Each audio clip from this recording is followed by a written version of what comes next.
बिहार के यूट्यूबर मनीष कश्यप की मुश्किलें जो हैं वो कम होने का नाम नहीं ले रही हैं और हर बढ़ते दिन के साथ ये बढ़ती जा रही हैं। फिलहाल जो बड़ी जानकारी, बड़ी खबर उनको लेकर आई है वो ये है कि तमिलनाडु पुलिस जो है वो उन्हें अपने साथ लेकर तमिलनाडु चली गई है। मंगलवार को पटना से सीधे फ्लाइट पकड़ के तमिलनाडु पुलिस जो है वो अपने साथ मनीष कश्यप को ले गई और कहा जा रहा है कि पटना के स्पेशल कोर्ट से तमिलनाडु पुलिस ने इसको लेकर परमिशन मांगी थी, जिसको परमिशन ग्रांट कर दी गई।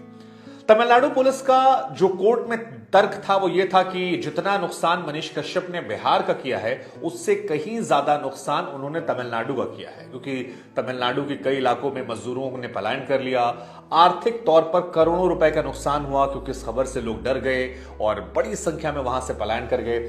साथ ही तर्क ये भी दिया कि पुलिस ने कि तमिलनाडु की छवि को काफी बड़ा डेंट पड़ा है, वहां पर लोग आने से घबरा रहे हैं, कतरा रहे हैं, उन्हें लगता है कि यहां पर मारपिटाई या खून खराबा हो जाता है। और इन तमाम तर्कों के बाद ट्रांजिट रिमांड के लिए मनीष कश्यप को फिलहाल तमिलनाडु भेज दिया गया है।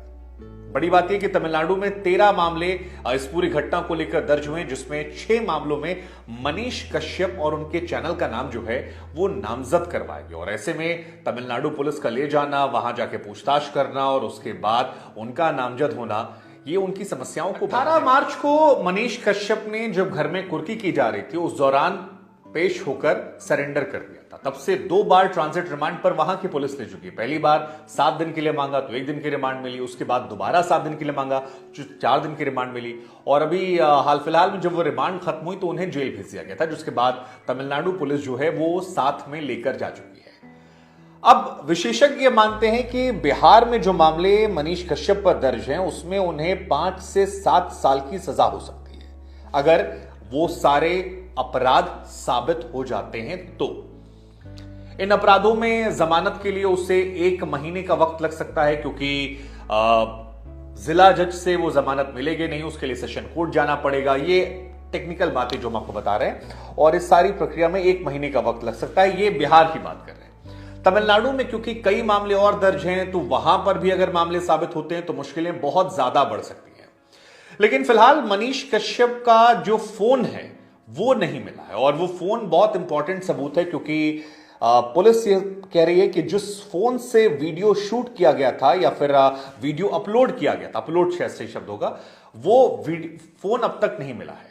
और क्योंकि इस दौर में सारी चीजें फोन पर होती तो पुलिस बिहार की ये भी जानना चाहती है कि ये मनीष कश्यप ने किया था या फिर मनीष कश्यप के पीछे कोई पॉलिटिकल पार्टी जो है वो। हालांकि मनीष कश्यप के समर्थक जो हैं उन्होंने 23 मार्च को बिहार बंद का ऐलान किया था और बिहार बंद ऐलान के पीछे उन्होंने वो तस्वीरें डाली जिसमें कहा गया कि देखिए मनीष कश्यप को सच बोलने की सजा दी जा रही है। मनीष कश्यप के तमाम समर्थकों ने, खासतौर पर जो राइट विंग के लोग हैं, उनका ये कहना, ये मानना था कि मनीष कश्यप को इसलिए सजा दी जा रही है क्योंकि वो तेजस्वी यादव के खिलाफ मुखर होकर बोल रहे हैं। और उनके ज्यादातर समर्थकों का ये मानना है कि मनीष कश्यप की लड़ाई तेजस्वी यादव से लड़ाई हो गई है और इस वजह से मनीष कश्यप को टारगेट किया जा रहा है।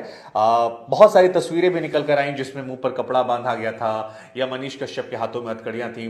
तो उन तस्वीरों को देखकर जो राइट विंग है वो इसे निशाने पर ले रहा है। बिहार पुलिस जिस तरह से रिएक्ट कर रही है उसको वो निशाने पर ले रहा है कि आप लोग बदले की भावना से कार्रवाई कर रहे हैं और मनीष कश्यप के मामले में उतना दम नहीं था जितना बड़ा आपने बना दिया।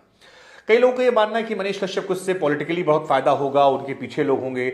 बहुत तरह की चर्चाएं जो हैं वो तेज। एक वर्ग ये मान रहा है कि मनीष कश्यप को कड़ी से कड़ी सजा मिलनी चाहिए, क्योंकि जिस तरह से यूपी, बिहार और तमिलनाडु के बीच उन्होंने खाई पैदा की और क्योंकि सरकार को मजदूरों के मामले में हमेशा असहज होना पड़ता है। जब भी ऐसा कोई मामला सामने आता है बिहार से जुड़े लोगों को बाहर पीटे जाने का या बिहार से जुड़े लोगों के बाहर जलील होने का, तो फिर सरकार जो है वो वहां की बहुत ज्यादा असहज हो जाती है। और ये असहज होने की वजह भी है क्योंकि बिहार के ज्यादातर मजदूर जो हैं वो बाहर काम करते हैं और जब भी ऐसी घटना होती है तो बिहार सरकार पर यह सवाल शुरू हो जाते हैं कि आप अपने राज्य में लोगों को जीने के, खाने के, रहने के, पीने के साधन नहीं सही से मुहैया कर पाए, इसी वजह से लोग यहां से बाहर जा रहे हैं और जब वो बाहर जाते हैं तो वहां पर उनकी दुर्दशा होती है, उनके साथ पिटाई होती है और इसके लिए अगर कोई जिम्मेदार है तो वो सीधे सीधे बिहार की सरकार है। ये आरोप हर बार जब ऐसी घटना होती है तो आती है। इस घटना में भी यही हुआ था। बिहार सरकार को लेकर बहुत सारे सवाल खड़े किए गए, लगातार क्रिटिसिज्म हुआ। उधर तमिलनाडु में भी दो दो बार मुख्यमंत्री जो हैं उनको इस मामले पर स्टेटमेंट देना पड़ा। जहां मजदूर काम करते थे वहां अधिकारियों की फौज चली गई।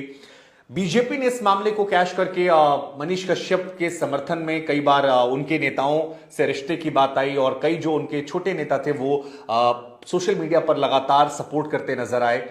तो ये पॉलिटिकल मामला जो है ये भी बनता हुआ नजर आ रहा है। और क्योंकि मनीष कश्यप ने जाने से पहले कहा था कि तेजस्वी की कुर्सी जो है वो उखाड़ फेंकेंगे, तो वो भूरा भाल वाली थ्योरी जो है, भूरा बाल हटाना, वो भी यहां पर चर्चा के केंद्र में आ गया। और कुल मिलाकर अभी मामला जो है वो बहुत गरमाया हुआ है। हालांकि इस मामले में मनीष कश्यप की मुश्किलें लगातार बढ़ रही हैं, क्योंकि एक के बाद एक एफआईआर जो है उनके नाम पर ठोकी जा रही है। पहले वो ट्विटर पे एक पोस्ट वाली एफआईआर बढ़ा दी गई थी कि देखिए अपनी गिरफ्तारी की झूठी खबर खुद ही प्रचारित कर। मनीष कश्यप के साथी जो है उन पर भी अब कठोर कार्रवाई शुरू हो गई है। नागेश और एक मणि करके कोई इनके सहयोगी हैं जो सच तक के मैनेजिंग डायरेक्टर ही बताए जा रहे थे, उन पर बिहार की आर्थिक अपराध जो इकाई है उसने कई तरह के मामले दर्ज कर लिए। मसलन दो मामले आपको बताते हैं। एक दर्ज किया है पैसे लेकर खबर चलाने का, कि ये लोग उगाही करते थे खबरों के नाम पर और कई जगहों पर वसूली करने की बात आई है। खासतौर पर कुछ कोचिंग सेंटर का जिक्र आ रहा है कि उनसे पैसे लिए गए थे। इनके समर्थक कह रहे हैं कि जो एड लिया था उसको भी अब बिहार की जो पुलिस है वो फर्जीवाड़े में दिखा दे रही है। और दूसरा मामला चल रहा है कि कंपनी को घाटा चल रहा था, लेकिन ये लोग जो हैं ये काफी ज्यादा प्रॉफिट में थे और कंपनी को उन्होंने घाटे में दिखा दिया, लेकिन अपना काफी पैसा ये लोग वहां से निकाल रहे थे। और आर्थिक अपराध के तहत इसको लेकर भी इन पर मामले जो हैं वो दर्ज किए गए हैं।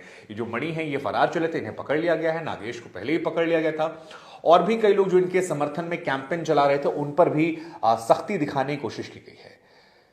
फिलहाल यह मामला जो है काफी ज्यादा गरमाया हुआ है। इस मामले में सीधे सीधे दो तरह से लोग बटे हुए हैं। एक वर्ग है जो इससे कहता है कि हिंदुत्ववादी हैं मनीष कश्यप, जिनकी बोलने के लिए उन पर आवाज दबाने के लिए सख्ती लगाई, क्योंकि वो सच का साथ देते हैं, विरोधियों के खिलाफ बोलते हैं और इसलिए सत्ता बल उनके खिलाफ जाकर अलग तरीके से कार्यवाही जो है वो लगातार करता हुआ नजर। और दूसरी तरफ जो उनके विरोधी हैं वो ये कह रहे हैं कि देखिए एक फर्जी वीडियो बनाकर बिहार से लेकर तमिलनाडु तक इन्होंने असहज वाली स्थिति पैदा कर दी, लोगों को परेशान किया, बहुत सारे मजदूर वहां से भाग कर आए और दो राज्यों के बीच में समन्वय खराब हुआ, मनमुटाव हुआ, बहुत तरह की बातें आई। तो इन पर कठोर कार्रवाई होनी चाहिए, क्योंकि डेंट बहुत बड़ा लगा है। तमिलनाडु पुलिस का हमने आपको शुरू में स्टेटमेंट बताया भी था कि करोड़ों का नुकसान हो गया हमें हमारे मजदूरों के जाने से, आर्थिक तौर पर, प्रतिष्ठा के तौर पर। बिहार में भी ये कहा जा रहा है। तेजस्वी यादव की साख को लेकर बहुत सारे सवाल शुरू हो गए थे।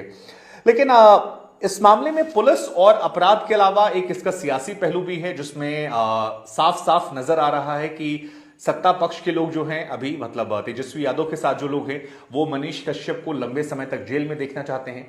और विपक्ष जो वहां पर है बीजेपी, वो और उससे जुड़े लोग जो हैं, खासतौर पर जो हिंदूवादी लोग अपने आप को कहते हैं, वो मनीष कश्यप को एक हीरो के तौर पर प्रेजेंट कर रहे हैं।